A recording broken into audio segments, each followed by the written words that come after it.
We're all green today because we're going to do green vegetables, aren't we? Yes, a whole vegetable show. So what are you doing with that branding iron here? Well, this is a trick my old French chef Max Bugnard taught me. This is to keep the water boiling after your beans go into it, so great. it's iron. And that's pretty good.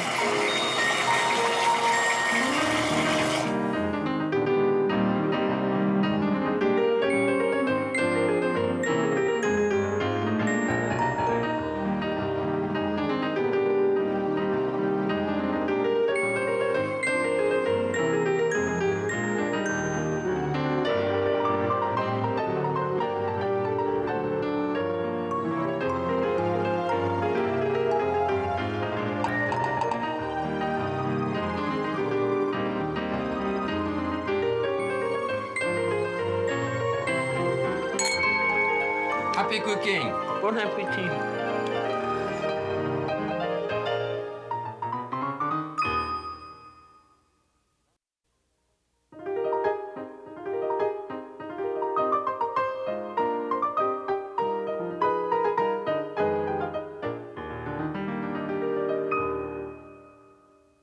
Well, we're going to start out with mushrooms.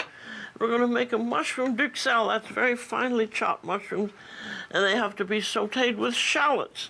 Yes. And now I think, give an example of how you cut a shallot. First you cut it in half so that it's flat and doesn't roll all over the place. And with your knife gently, you cut it into thin strip, then across, into tiny little dice. How many shallots are we going to have? I think a couple of shallots would be enough. We have about, maybe 3/4 of a pound of mushroom, something like that here. That's good, Julia. You're going faster than me. You're trying to show me off. Today you have to talk because my voice is going, so you have to do most of the talking. I have a little bit of olive oil in there and maybe a little piece of butter. And then we can chop the mushroom, right? And in the old way, before the invention of the food processor, it would really, at least it would take me, a home cook, about 20 minutes to do a pound of mushrooms. You either chop them with your big knife, which took a long time, or you could get a triple demi-lune, but it still took about 20 minutes. Right. But with the food processor is terrific, but you should cut it into like quarter or pieces. Don't leave them all, because if they are round, they seem to go around. If you cut them, if there is some angle, they cut better. So we're going to put that in the food processor. Thank you. My shallot already. And the idea here is to put the lid on and to put a start, stop, so that you don't have a layer on top, which is hard, and a layer in the bottom, which is like a puree. See, that's working very nicely. Yeah. You just have to be awfully careful not to turn it into a puree or a mush. So here is our shallots. You press your mushroom, right? In some cases, you may want to squeeze the juice out, which you don't do. I don't do it, no. I feel that if you cook them long enough, the extra juice that you have is going to evaporate and concentrate the taste. But by, of course, pressing the juice out of it, it goes a bit faster, as you don't have to evaporate it. Well, also, this is kind of the old-fashioned method. It's also good to have a large skillet. If you have a large skillet, you spread out, and it goes faster. So here, this is squeezing out the juice. Then you save that juice. You can put it in any sauce. Save the juice and you put it back in the Duxelle, no? No, we're not. As the mushrooms start cooking, the juice come out of it, as you see, and it stops sizzling. It starts boiling. By the time it starts sizzling again, then it's fine. It's cooked. It's cooked when the pieces separate from each other, isn't it? Yeah, that's true, too. So now this will take a couple of minutes, and you want to season that with salt, pepper, So we continue cooking it. And maybe while this is cooking, we can start on the artichokes, right? Let's do that. Good. Okay. You know what? One time I was looking at you doing a demonstration and I learned how to take an artichoke bottom, to take the leaf out of it like you show by cutting this around like this. Mm-hmm. I learned that from you, and I always show that to the apprentice when you start, when you don't know how to do an artichoke bottom. That's one of the best way of doing it. Now notice it's very important here to break it and to break and pull it down. You do see, one very slowly now. When you do this, you can look at this. It's like eating artichokes. I mean, the bottom part of it here, where you have the flesh, is still attached to here. If you pull on it, you have that piece here, and this is what all edible. You get. Yes, all that piece should be in there. So that's a very good way for someone who doesn't know how to do it to keep that all, you know. And then after, you can cut the front part. And if you have a good vegetable peeler, then you can finish it with the vegetable peeler, taking a bit of the green out, like You this. have to take practically all the green off. Yes, just light green left, so that the like whole, that, it's fine. whole thing is edible. And then Well, I we can would trim take, the end you know, here with the knife. And then you would rub Ready it with to be lemon cooked. too, wouldn't Yes. you? I would take all of that green off. You want a little more? Yes, because I Okay. think the green is tough. You know what I do too? I keep the stem and peel the stem That's all edible. this way. And I do artichoke bottom with it. And that's very good. Let me do another one like this with the knife. Oh yes, it's very we fast. Go faster with the knife by cutting all around. That's a good way to do too. And basically what I have done here is a cone, you know. But a you cut conical. it far enough so that you haven't lost any of that. What I do also, I cut the end of it and up to the heart, and I even keep those. See, I take the inside because this is very white and tender. I can cook that with the artichoke bottom. And now with the small knife, you trim this around, you know. And That's certainly faster. for that, you really have to have a good knife, a sharp knife, you know. One thing you'll have to do that if you're going to do any cooking at all. We call that tourner an artichoke, you know. That's a lot faster. Yes. So, we have two artichokes bottom, we have one stem. Now I'm going to cook it the old-fashioned way of With a making blanc. a blanc, which is a little lemon juice and flour, and then some water. I'll put it about.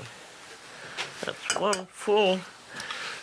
That's about 2 tablespoons of flour.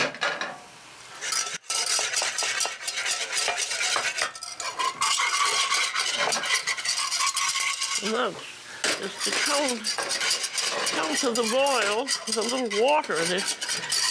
Cauliflowers used to be cooked in a blanc. Your Duxelle is reduced, it's brown, and you can hear it sizzling now. But the pieces haven't come apart, so it's not ready yet. Do you want to put a little bit of Madeira inside? No, but that's not cooked yet, is it? So close to it. While this is starting, then I'm going to start on spinach. Leaf spinach. We have some frozen leaf spinach. And this is an illustration of what you get. What they get, yes. Mostly stem. A lot of stem in the... And the stem really doesn't have any flavor. I think if you're going to use frozen leaf spinach, I'd say don't use any spinach at all, because it doesn't have the flavor. At some time of the year, it has a large stem like this, and you got to fold the leaf and pull out the stem. See, there's no flavor in that, and that's what you get in the frozen. But when I work in restaurant, usually you will cook the whole spinach with the stem when you do puree of spinach. And when you do leaf And it spinach... doesn't have a very good flavor because you've got so much stem in it. You think so? Well, I In any think case, so. it has to be... Do you cook the stems and puree? For the puree, yes. You have to save money It in the hasn't- restaurant. You have to wash them in a lot of water, leave them up, because believe me, there is a lot of dirt in the bottom. And I'm going to cook spinach with a bit of olive oil in there, and just the spinach which actually are still wet from washing give me enough moisture. Okay, so here, you want to put a little bit of Madeira? You want to taste it? I would not think that that was done yet, because these pieces are all stuck together. It's because they are chopped with the machine, maybe, not chopped by hand.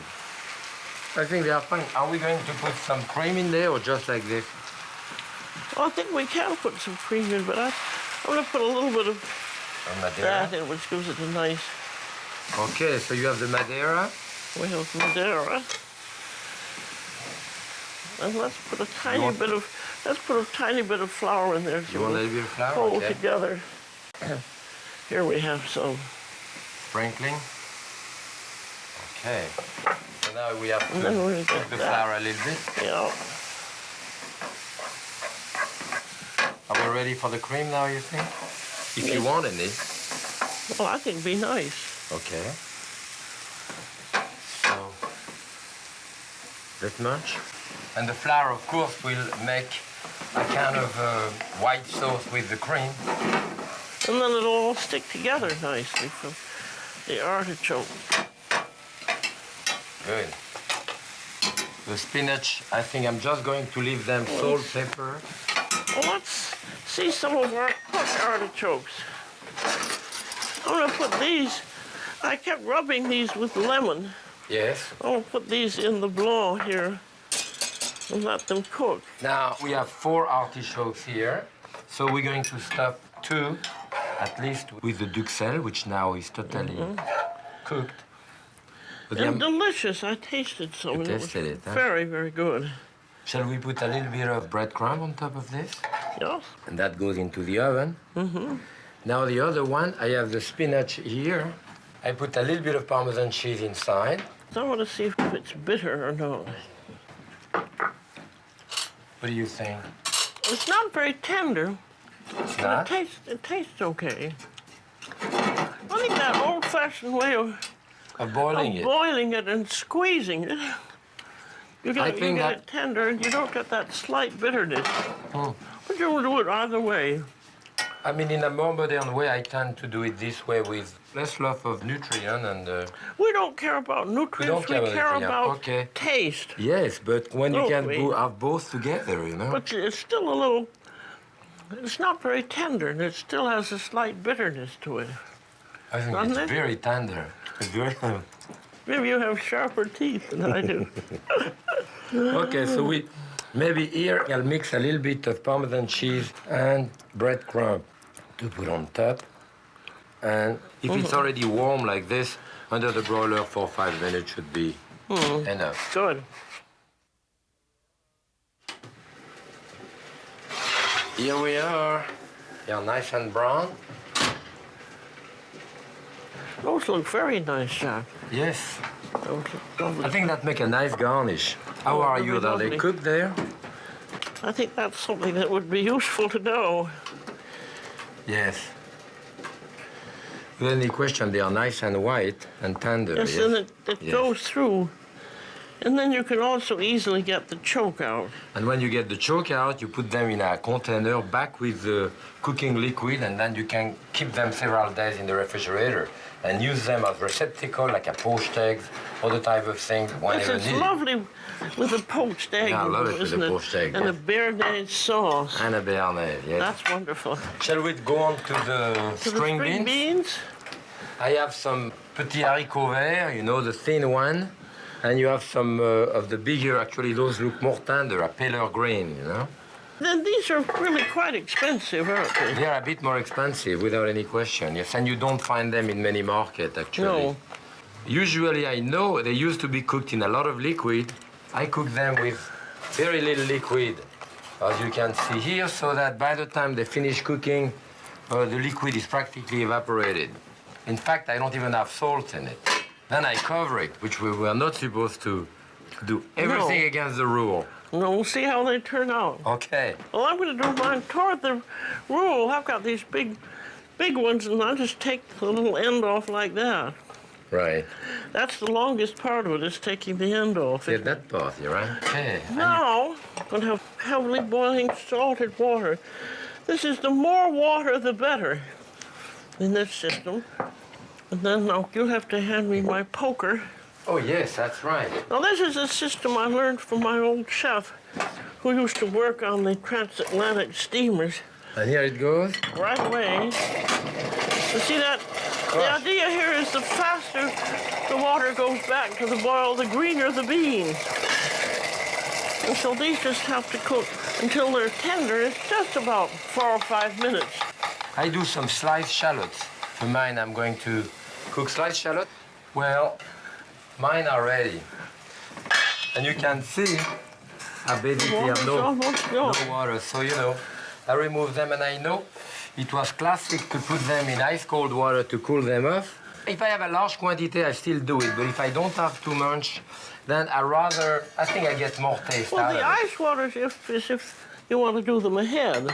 That's true. Now what I want to do here, I want to saute them directly in that pan now.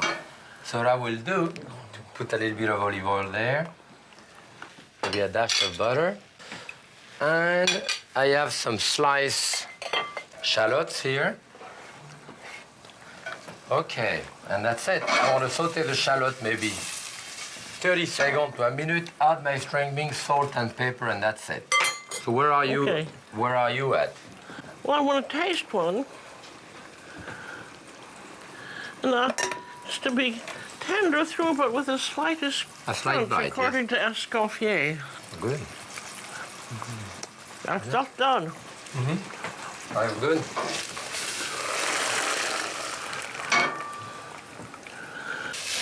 Well, mine are greener than yours. Well, mine has a different type of grain. Yes. So what are you putting in there? A little bit of butter? I'm just going to put in a little butter here. And how much butter depends on how you feel about butter, doesn't it? Well, and you don't never put in the salt until you're going to serve them, because the salt takes away the green.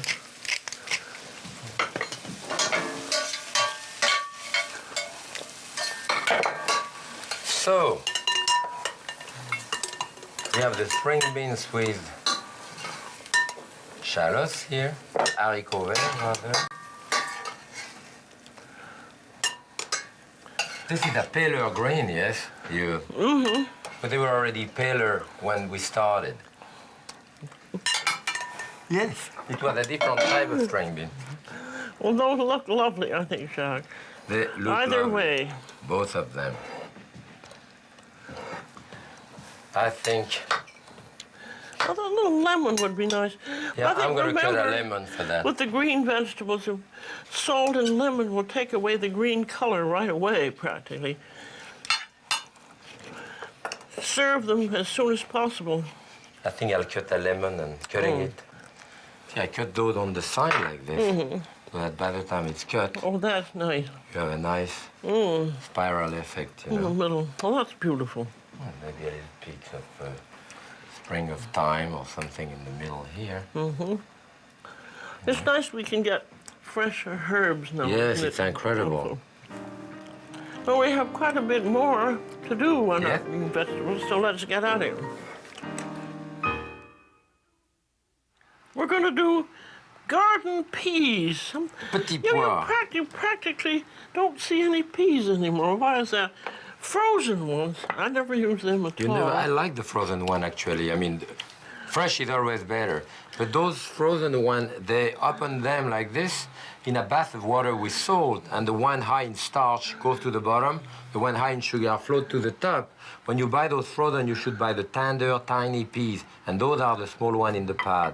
And those are just, I think they are pretty good. When you don't have any choice. In the frozen vegetables, probably my favorite. Pick something else, I would say. Right. Okay, I have my wonderful old chef, Max Bignard, and his method for store-bought peas was you put some butter, a little butter. Directly in the raw peas like this?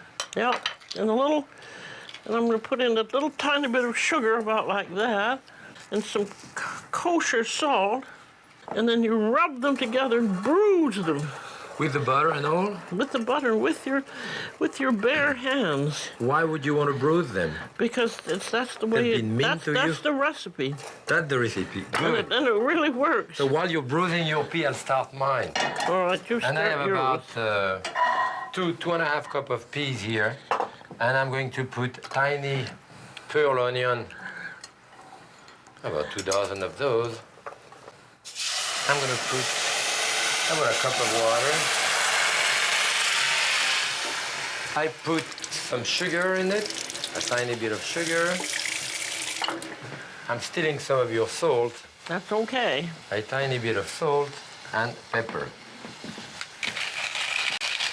And I'm going to put a little piece of ham in it. And I like really that country type ham. You know, this is a thick slice from the supermarket. I remove the fat here and cut that into about inch pieces, not even inch actually, maybe half-inch. That's it. That's very good ham too, isn't Petit it? pois paysan, yes, country style. And in this here, with a dash of olive oil. No butter. And a dash of butter. Yes, I put a dash of butter because what will happen here, we're going to finish cooking it until there is no more water, and then it will glaze with the butter and a little bit of the sugar. So theoretically, I cover that, and then I cook that for about 8-10 minutes until it's tender. There's a Thank cover. you very much. All right, so yours? I finished bruising my peas and I washed my hands. Interesting, yes. I mean, the way They're they broad. look. They look queer. And then you Then put we water have in just there. enough water just so that they're covering. And then when they're cooked again, like yours, the water is all evaporated. All evaporated. So yeah. can you keep it over high heat with a tight cover? And you'll be amazed at what a nice flavor they have. Well, we're going to find out. Okay. I think these are ready, Jacques. Yep, they look good. I'll get you a bowl for that. I want you to have to taste it now to be sure you think those are done. Yes. They're nice and tender. And that really Okay. works awfully well for old peas. Beautiful fresh peas like this. Look at that. And cooked enough. And the nice Mine- thing, doing it this way, you can do it a little bit ahead. I mean, look at yours. Mine are cooked too. You see, there is Those very are little lovely. liquid left in the bottom of that pan. Just a little bit. So, this is what basically you want. And in a sense, you know, it's pretty similar to what we did. That good? Both very good. I think the ones that get beautiful, fresh vegetables, carefully cooked.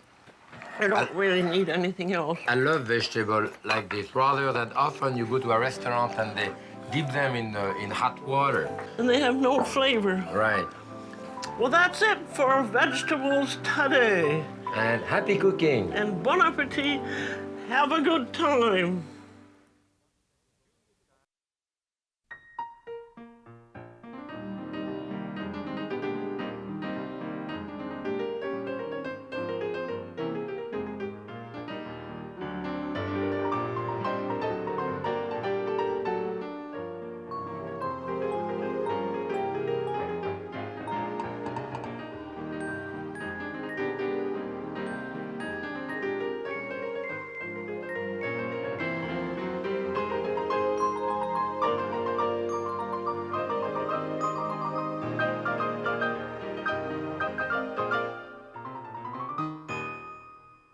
A presentation of KQED San Francisco.